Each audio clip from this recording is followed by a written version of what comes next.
ಆತ್ಮೀಯ ಬಂಧುಗಳೇ, ಮಹಾಭಾರತ ಉದ್ಯೋಗ ಪರ್ವ. ಇದರಿಂದ ಕರ್ಣನ ವಕ್ತವ್ಯ, ಭೀಷ್ಮನಿಂದ ಅದರ ಅವಜ್ಞೆ, ಕರ್ಣನ ಪ್ರತಿಜ್ಞೆ, ವಿದುರನ ವಕ್ತವ್ಯ ಮತ್ತು ಧೃತರಾಷ್ಟ್ರ ದುರ್ಯೋಧನನಿಗೆ ತಿಳುವಳಿಕೆಯನ್ನು ಹೇಳೋದು, ಈ ಎಲ್ಲ ವಿಷಯದ ಬಗ್ಗೆ ತಿಳ್ಕೊಳ್ಳೋಣ. ವೈಶಂಪಾಯನರು ಹೇಳ್ತಾರೆ, ಜನಮೇಜಯನೇ, ಆಗ ದುರ್ಯೋಧನನ ಸಂತೋಷವನ್ನು ಹೆಚ್ಚಿಸ್ತಾ ಕರ್ಣ ಹೇಳ್ತಾನೆ. ಏನು ಹೇಳ್ತಾನೆ ಕರ್ಣ? ಗುರುವರರಾದಂತಹ ಪರಶುರಾಮರಿಂದ ನಾನು ಯಾವ ಬ್ರಹ್ಮಾಸ್ತ್ರವನ್ನು ಪಡ್ಕೊಂಡಿದ್ದೀನೋ ಅದಿನ್ನೂ ನನ್ನ ಹತ್ರನೇ ಇದೆ. ಅದಕ್ಕೋಸ್ಕರನೇ ಅರ್ಜುನನನ್ನು ಗೆಲ್ಲೋದ್ರಲ್ಲಂತೂ ನಾನು ಚೆನ್ನಾಗಿ ಸಮರ್ಥನಾಗಿದ್ದೀನಿ, ನಾನು ಅದಕ್ಕೆ ಯೋಗ್ಯನಾಗಿದ್ದೀನಿ. ಅವನನ್ನು ಪರಾಸ್ತಗೊಳಿಸೋದಿದೆಯಲ್ಲ, ಅಂದರೆ ಅವನನ್ನು ಸೋಲಿಸೋದು ನನ್ನ ಜವಾಬ್ದಾರಿ ಅಂತ ಹೇಳ್ತಾ ಇದ್ದಾನೆ. ಅಂದರೆ ಬ್ರಹ್ಮಾಸ್ತ್ರ ಅಂತಂದರೆ ಅದು ಮಂತ್ರ ಹೇಳಿ ಆ ಅಸ್ತ್ರವನ್ನು ಯಾರನ್ನ ಕೊಲ್ಲಬೇಕು ಅಂತ ನಾವು ಬಿಡ್ತೀವೋ ಅದು ಅವರನ್ನು ಮಾತ್ರ ಸುಟ್ಟು ಹಾಕತ್ತೆ, ಬೇರೆ ಯಾರನ್ನೂ ಏನು ಮಾಡೋದಿಲ್ಲ. ಆಮೇಲೆ ಅದು ಯಾರನ್ನ ಸುಟ್ಟು ಹಾಕಬೇಕು ಅಂತ ಹೇಳಿರ್ತೀವೋ ಅವ್ರು ಎಲ್ಲಿದ್ದರೂ ಕೂಡ ಹುಡುಕೊಂಡೋಗಿ ಅವರನ್ನು ಸುಟ್ಟು ಹಾಕತ್ತೆ. ಅಂಥ ಒಂದು ಶಕ್ತಿ ಆ ಬ್ರಹ್ಮಾಸ್ತ್ರದಲ್ಲಿದೆ. ಅದಕ್ಕೋಸ್ಕರ ಇವನಿಗೆ ಒಂದು ಧೈರ್ಯ, ನಾನು ಆ ಬ್ರಹ್ಮಾಸ್ತ್ರವನ್ನು ಅರ್ಜುನನಿಗೋಸ್ಕರನೇ ಅಂತಲೇ ಇಟ್ಕೊಂಡಿದ್ದೀನಿ. ಅವನು ನನ್ನನ್ನು ಸೋಲಿಸೋದು ಸಾಧ್ಯನೇ ಇಲ್ಲ, ಅವನನ್ನು ಸೋಲಿಸೋ ಜವಾಬ್ದಾರಿ ನಂದು ಅಂತ ಹೇಳಿ, ಇಷ್ಟೇ ಅಲ್ಲ, ನಾನು ಪಾಂಚಾಲ, ಕರುಷ, ಮತ್ಸ್ಯ ಮತ್ತು ಮಕ್ಕಳು ಮೊಮ್ಮಕ್ಕಳ ಸಹಿತ ಎಲ್ಲ ಪಾಂಡವರನ್ನು ಕೂಡ ಒಂದೇ ಒಂದು ಕ್ಷಣದಲ್ಲಿ ಕೊಂದು ಶಸ್ತ್ರಾಸ್ತ್ರಗಳ ಮೂಲಕ, ಅಂದರೆ ಈಗ ನಾವು ಸತ್ತ ಮೇಲೆ ನಾವು ಮಾಡುವಂಥ ಕರ್ಮಗಳ ಅನುಸಾರವಾಗಿ ನಮಗೆ ಲೋಕಗಳು ಸಿಗತ್ತಲ್ಲ, ಸೊ ಇಲ್ಲಿ ಒಳ್ಳೆ ಧನುರ್ವಿದ್ಯಾಧಾರಿಯಾಗಿ ಅವನು ಬಿಡುವಂತಹ ಬಾಣಗಳು, ಅವನು ಕೊಲ್ಲುವಂತಹ ವೀರರು, ಇದನ್ನೆಲ್ಲ ನೋಡಿ ಯುದ್ಧದಲ್ಲಿ ಹೋರಾಡ್ತಾ ನಾನು ಶಸ್ತ್ರಾಸ್ತ್ರದ ಮೂಲಕ ನನಗೆ ಸಿಗುವಂಥ ಲೋಕಗಳನ್ನು ಪಡ್ಕೊಳ್ತೀನಿ ಅಂತಂದ್ಬಿಟ್ಟು ಇಲ್ಲಿ ಹೇಳ್ತಾ ಇದ್ದಾನೆ.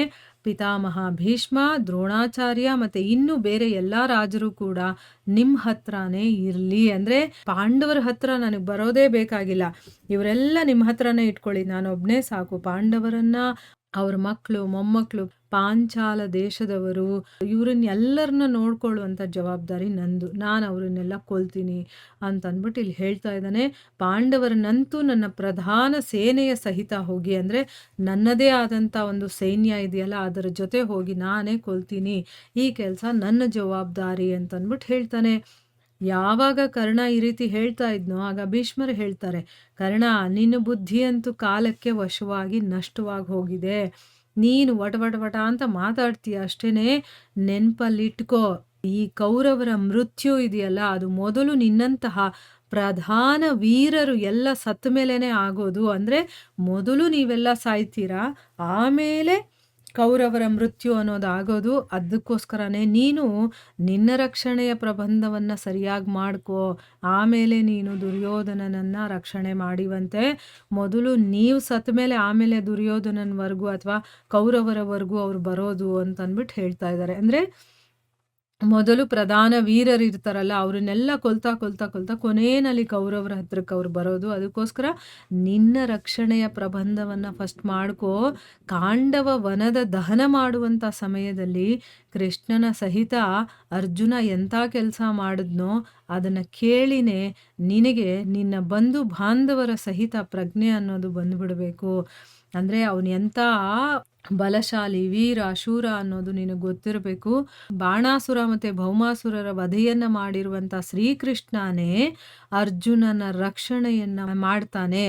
ಅಂದರೆ ಅವನ ರಕ್ಷಣೆಗೆ ಕೃಷ್ಣ ಇದ್ಮೇಲೆ ಬಾಣಾಸುರ ಭೌಮಾಸುರ ಎಂಥ ವೀರರವರು, ಅಂಥ ಅಸುರರನ್ನೇ ಕೊಂದಿರುವಂತಹ ಕೃಷ್ಣ ಅವ್ರ ಜೊತೆಲಿರಬೇಕಾದ್ರೆ ನಿನ್ನಂಥ ಸಾಮಾನ್ಯ ಮನುಷ್ಯನ ಬಗ್ಗೆ ಹೇಳೋದು ಏನಿದೆ ಅನ್ನೋ ರೀತಿಯಲ್ಲಿ ಹೇಳ್ತಾ ಇದ್ದಾನೆ. ಈ ಒಂದು ಘೋರ ಸಂಗ್ರಾಮದಲ್ಲಿ ಅವರು ನಿನ್ನಂತಹ ಎಣಿಕೆಯ ವೀರರನ್ನೇ ನಾಶ ಮಾಡ್ತಾರೆ. ಅಂದರೆ ಕೆಲವೊಬ್ಬರನ್ನ ಇಟ್ಕೊಂಡಿದ್ದಾರೆ, ಮೊದಲು ಅವರನ್ನೆಲ್ಲ ನಾಶ ಮಾಡಿ ಆಮೇಲೆ ಅವರು ಕೌರವರ ಹತ್ರ ಬರೋದು.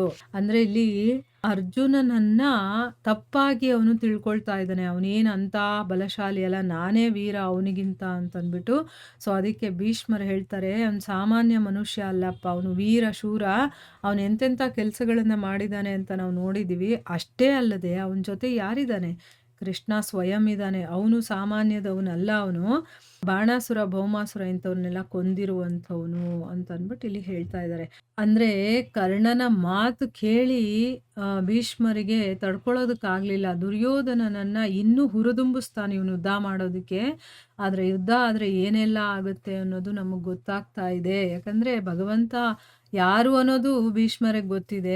ಭಗವಂತನೇ ಅವ್ರ ಜೊತೆ ಇದ್ಮೇಲೆ ನಾವಂತೂ ಗೆಲ್ಲೋದಕ್ಕೆ ಸಾಧ್ಯನೇ ಇಲ್ಲ. ಭಗವಂತ ಎಲ್ಲಿರ್ತಾನೋ ಆ ಪಕ್ಷಕ್ಕೇನೆ ಜಯ ಅನ್ನೋದು ಅವ್ರಿಗೆ ಗೊತ್ತಾಗ್ಬಿಟ್ಟಿದೆ. ಆದ್ರೆ ಇವ್ರಿಗೆಲ್ಲ ಗೊತ್ತಾಗ್ತಾ ಇಲ್ವಲ್ಲ ಅಂತನ್ಬಿಟ್ಟು ಇಲ್ಲಿ ಕರ್ಣನ ಮಾತನ್ನ ತಡೆದು ಅವರು ಅರ್ಜುನನ ಬಗ್ಗೆ ಮತ್ತೆ ಕೃಷ್ಣನ ಬಗ್ಗೆ ಇಲ್ಲಿ ಹೇಳ್ತಾ ಇದ್ದಾರೆ. ಇಲ್ಲಿಗೆ ನಾವು ನಿಲ್ಸೋಣ. ಹರೇ ಕೃಷ್ಣ.